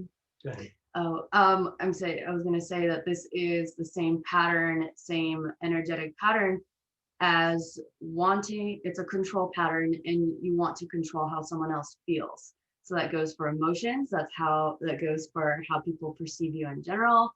That goes for all that stuff. And it comes from being a sometimes people-pleasing type of personality. Wanting people to like you. So it's all of that same thing. It's just expressed here sexually, right? Yeah, and that happens a lot too, is if we're expressing, if we want people to like us and we have tied sexuality to our identity, and we believe if we're not sexually potent in whatever amorphous, societally programmed, distorted way, then we are not who we say we are. We're not good enough. We're not going to be liked. We're going to be rejected. And then we have this amorphous idea of what it means to be rejected and unliked. But at the end of the day, you don't want a partner who doesn't want to connect to you at the soul level. You don't want a partner who is just sexual appendages. Like when you're younger and you've never done this stuff before, you like the idea of that. But later on, you realize there's a lot more depth to be had. You realize there's a lot more connection to be had. And you realize that you can, that it's not about the prowess specifically that matters. It's about the connection that gives the impression that the prowess is better. So when you're more connected with yourself, you're more connected with and clear on what your agreements and responsibilities are, and they're taking their personal responsibility and you're taking yours, well, then this huge amount of information is taken off the table, and suddenly now you can sense their energy, and now suddenly you can connect to them, and now suddenly you can spend time with them instead of just making it about getting off, instead of just making it about all these other things that usually happens during intimacy, where it's like, oh, I'm just having sex, and if I get off too early, they didn't get off, then they don't love me anymore because they didn't have an orgasm. Instead of it being about the connection, in which case you're experiencing the connection, which is actually a higher level of frequency than any of the other stuff that comes just from feeling good. And so by understanding that aspect of it, you then can come into your sexual relationships with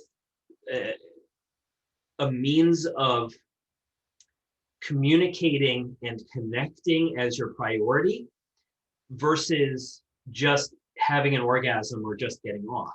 Because if your goal is always just to have an orgasm as your priority, or if your goal is to avoid having an orgasm because maybe you get off too quickly, well, then those actually are a really big energetic barrier towards you just connecting and expressing and feeling what you actually want to feel. Now, it's really hard in the moment when you're like, spin, spin, spin on all these different stories. But you're naked and you're but the goal is to recognize those stories when you're naked and when you're vulnerable and say, oh, okay, I'm doing this thing that I recognize that I do, and I'm feeling this energy that I recognize, and I'm feeling this angst, or I'm feeling this pain, or I'm feeling this underlying anxiety. And you have to understand that most of those underlying pains and anxieties are not because they're an impetus to do something, it's because you're judging something in yourself for who you are right now. And so relaxing into who you are right now can be really, really powerful. What was the other thing? There's another piece of that, and it was going through the motions. And I so know this deeply. I think it is just when you check out and you start going through the motions, it's a way to hide, because you it's a way to hide, it's a way to avoid looking at things about yourself. How much do I want to share that? So growing up, like, I had always chased male attention as a way to validate myself in so many ways. And I ended up in my earlier, probably like my teens or 20s, being very, very promiscuous and just always chasing that male attention. Slept with a lot of people, and it was always robotic. It was always, most of the time I didn't even want to say yes. I just wanted the attention. I didn't even want the physical interaction. And I ended up pretty much, like, how do I even say that? I was never assaulted. I was never raped. I was never, like, it was always consensual, but I always felt like I was being taken advantage of because I was disconnecting from myself, like that kind of thing.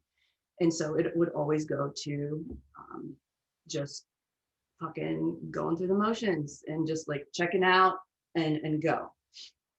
And so I know that from that standpoint, it's where you just, like, I don't know, that's all I want to say for now. Yeah, so it's really easy to take, our past experiences and like go the opposite, like, do the opposite and close off for a while, or judge what your past experiences were. But the thing we want to understand, even from her experiences or own experiences and what we thought, like whether we were ultra sexual for a period of time or we had no sex for a period of time, all of those are really powerful catalysts to our understanding our own sexuality, to our understanding our own identity. And there's no timeline for that matters. There's no quantity that matters. It's only our own reflection of how we experienced those elements that can really, it can change our perception of our relationships. It can change our perception of our reality. So, and our own worthiness. So if you disconnect your worthiness from how much sex that you've had, and the quality of that sex, and instead change your lens to what can you learn from your different experiences? Meaning, I've had plenty of sexual experiences that felt really disconnected. They were robotic. They were automated. They were, there were times where you see some relationships where you had no problem getting turned on, and you have other relationships where you couldn't get turned on to save your life, even though all other factors seem like they should be fine. And so you start to draw those threads, and connect those dots between your different experiences so you can start to understand what you are feeling and the energy that you were feeling and what you were thinking at that time versus what you were feeling at another time and what you were thinking at that other time and the energy that you were feeling at that other time. And now you can compare and begin to build a vocabulary of these energetic experiences. And you can then translate those things into the underlying beliefs that you had around your sexuality and what you're supposed to be and what you should be doing, so that when you start to interact sexually, you can then recognize those underlying beliefs, those underlying energies that are actually distorting how you can express yourself and how you can ask for your needs to be met and how you can learn to surrender in certain places that are safe and how you even cultivate safety. How do you, everybody has had conversations with their partners, but it's really hard to have an intimate conversation with your partner when you're afraid of being judged for the things that you want, or you're being judged for how you look, or you're being judged for the things that you judge yourself for. If you're comparing yourself to others in a certain way, and any other, factors that you might be comparing yourself and weighing the quality of who you are, it's usually done on things that you have very little control over. And it's a pretty big energy leak to always be kind of pouring energy into those things that you don't have any control over.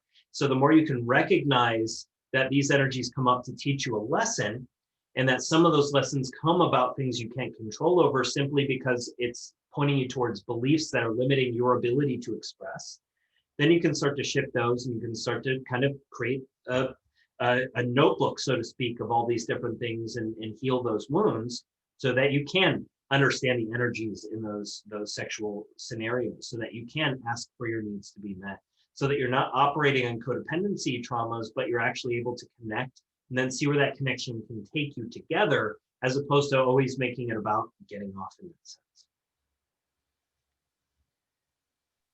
All right, I feel like there's more. any other questions? There's always other questions, but maybe we'll this week too.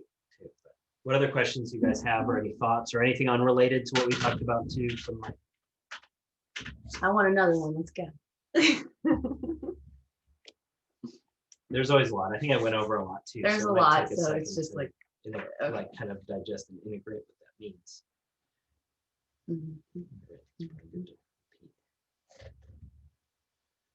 Yeah. Junk is not a light switch. Yeah.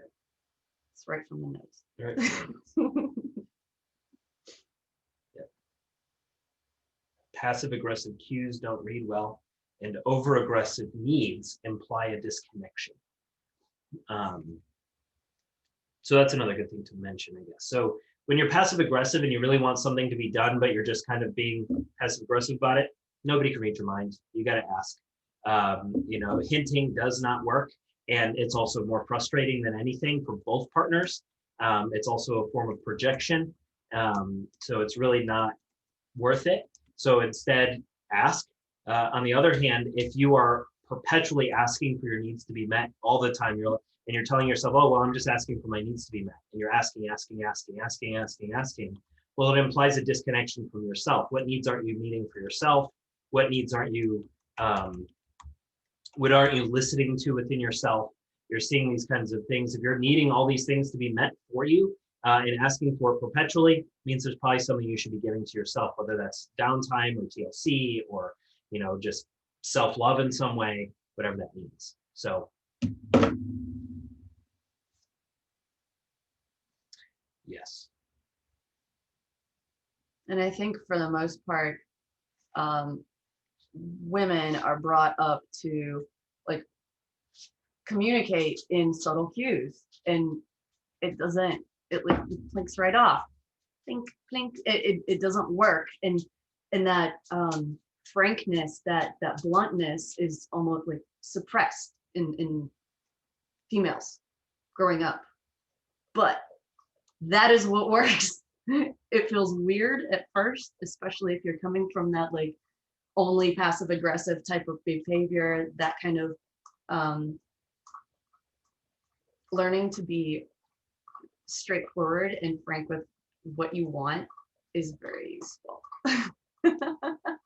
Well, I think, I've said this a million times in a lot of these chats, is that if you don't speak up, nobody's going to know. And even if you think they know, they don't know. So it's really important to just speak up and express. Then notice where, like, here, so actually this is important to clarify. If you're in a container with somebody, you already have a container and you have an agreement, whether it's spoken agreement or it's just an unconsciously understood agreement. You have a container. In this container, it is important to speak your needs and ask for your needs to be met. When you're outside of this container and you're speaking for your needs to be met in the sense that you're in a container, that gets really awkward really quickly because there's no agreement there. And so, for example, if you are in a container and asking for your needs to be met, you already understand that you joined this container for those needs to be met in some way. You just didn't express what those were. Now, when you're outside of a container and you're trying to express all these needs and you're trying to attract a mate by expressing the things, you're like, well, I'd be better off sharing it versus not sharing it. Well, a lot of times that's actually a distortion because there's no agreement to hold the space for your expression of that. So it's not really about expressing to everybody. It's about, no, I would say the opposite, Scott. So I would say you don't express your needs at all. You ask them about theirs. So I would always start about asking them about their needs first. And, you know, especially if you feel conflict with your needs, you know, if there's something you want, you're always better off asking about theirs first, because inevitably, if you want something and a need met, they do too. And then that feels better in terms of that, of creating a more organic energy exchange in that sense. So the more you can actually, you know, understand, okay, I have a need that I want to ask about, they probably do too. And then you can just question, you know, are there things sexually that,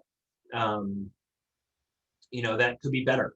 You know, even if you start simply that way and just open that door to allowing them to say, well, I wish I had more of this. I wish I did more of this. I wish I could do more of this. Well, you know, you can use that as an opportunity to help them cultivate their own personal responsibility sexually if they don't have that. If they are afraid to speak their needs, but you sense that there's something that they need, that could be your responsibility as well to ask. You know, if you want to create a safe environment for them to speak your needs and for you to speak your needs, and you happen to be somebody who is a little bit more aware of those dynamics, then recognize that there's something that they need and ask. It may be hard to do in the moment, but ask outside of the moment to open that door and give them a safe place to do that. And then give them that safe place, ask about it. And then a lot of times you can kind of just read their mind later.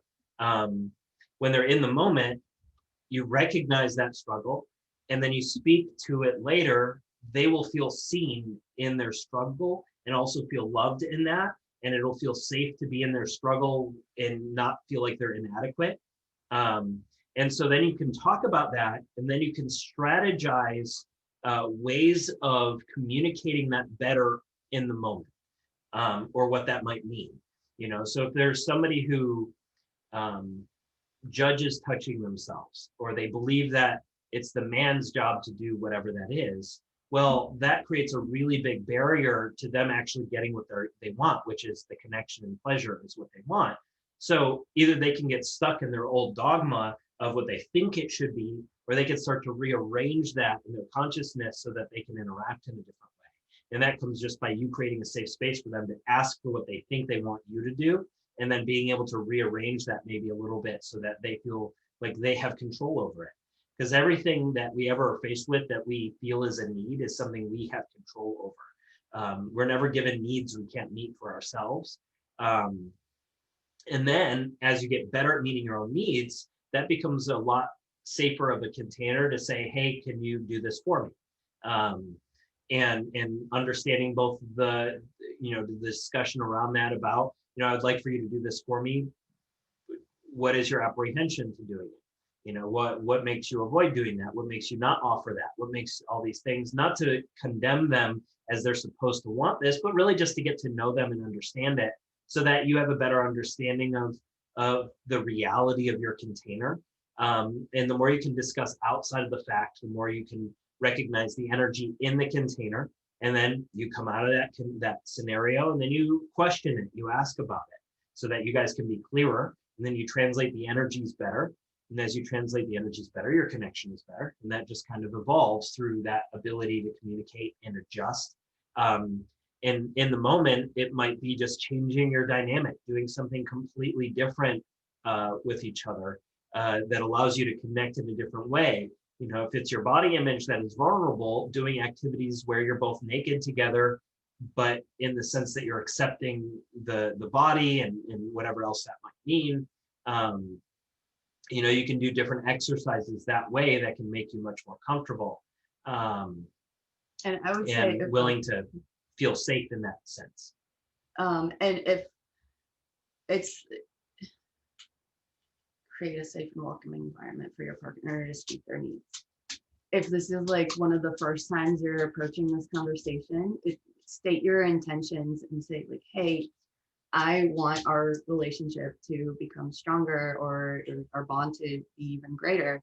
And to that end, I want to ask you about like this stuff, and maybe we can share things. And maybe don't like just ask her, be like, hey, I want to share stuff and I want to ask you about yours. So it's like both of you are coming to the table, so she doesn't feel like she's being put on the spot, rather, because it's, you know, if it's the first time you're talking about it, it's Nice that they funky. talk about it other times. Do you? Oh, okay, my bad. But yeah, so I mean, that's kind of a big part of it is just kind of, you have to cultivate a safe container outside of it, outside of sexuality, that bleeds into sexuality. It's really hard to go from feeling unsafe in some places to feeling safe in your sexuality. You know, if you have a relationship where you feel like you're walking on eggshells, it's going to be really hard to feel safe and connected in other areas of your intimate relationship as well. So cultivating it everywhere else is a prerequisite, I think, for sexuality, because if you don't have a stability in certain areas, then you're mistranslating some of the aggressive energies that are coming up and some of the anxiety and things, and then you misread each other, and it's better just to kind of communicate so that stuff can be refined a little bit. So yeah, what was really helpful was this girl likes being touched, and she told me she likes to be touched. So then it kind of opened up that space to be more free about it, because I've been, you know, really uncomfortable with like touch in the past because I'm worried about what the other person will think about it, and then those societal things about sexual assault and, you know, touching too much. So the fact that she shared that gave me like a safe space to kind of do that and connect in that way. And then there's, you know, then I'll need to ask in the future, like, where do you know, or it could be beneficial to ask, like, where do you like to be touched and that kind of stuff. But asking for, you know, the fact that she opened that space up and told me what she liked, just made it so that there wasn't like that uncertainty, there wasn't that discomfort, that risk of assault, basically, kind of thing. And how awesome! It really makes a big difference, especially early on too. But then it gets more exciting. You know, when you have this really big fear and apprehension that happens, it creates a pretty big block. But when that can be removed from a simple conversation, which most of the time, anybody you're actually going to connect with wants to have that conversation. I guarantee anybody wants to have that conversation. It's probably some of their most fun conversations that you have with your partners a lot of times, because it clears things up that you've been like guessing about for a long time. So it's really important to have those, and those conversations are unique to you and your current container. So clarifying that and clarifying what you want it to be and what you want to explore within it, all that stuff, even if you just clarify it for yourself, is really important. Now, you don't need to project too far into the future. It gets really easy to kind of over clarify in terms of projecting and limiting what it can be. But the more you can clarify, the better off that interaction is going to be. And it just plugs so many energy leaks that you carry. Fuck. It's so great. Yeah. All right, guys. So we're getting on the 2-hour mark. I think that's probably good for today. Yeah. We had a lot of good stuff in here. If other stuff comes up, or if you learned something that you like, please share it on the Telegram or send me a DM or something. I like knowing what you guys get out of it and what notes, if any of you guys ever take notes from any of my sessions, I would love to see your notes just to see what you guys pick up and what you what you learn about it. And because knowing better about what you guys receive from what I'm teaching can also help me be a little bit clearer and more precise on how I navigate that as well. So if you share notes, that's always helpful. I can learn a lot from that and be better at delivering it, and also know more about what I can help you guys with. So that's always helpful. So anybody's welcome to share their notes too, even if you're not a coaching client. I like seeing that stuff. Yeah, that'd be super cool. So what else was I going to say? That's more or less it. I don't think I have any announcements this week. I'll be last week's session, I had a couple of people reach out interested in buying that one. This one will also be available. I think they're set up. I don't know if I put the link on the actual sessions page yet, unfortunately, but if you want those still, send me a DM. I'm working, one of the reasons I think I haven't pushed it too much is because I'm working out pricing both and how I want that to structure and how I want all that stuff to kind of work and unfold at this point. So that's kind of why I haven't pushed it too far. But if you're interested in some stuff, send me a message and I'll get you connected to whatever it is that you're wanting to learn. And of course, you can always subscribe to the archive, which has a tremendous amount of good stuff in it. And if you do subscribe to the archive, I know a couple of folks here have. And if you need help navigating it, because there is a lot of stuff, and if you're looking for something specific, let me know and I'll put you in that direction, because there really is a lot of stuff in there. So, all right, guys, I will talk to you next week. Thank you. Ta-ta.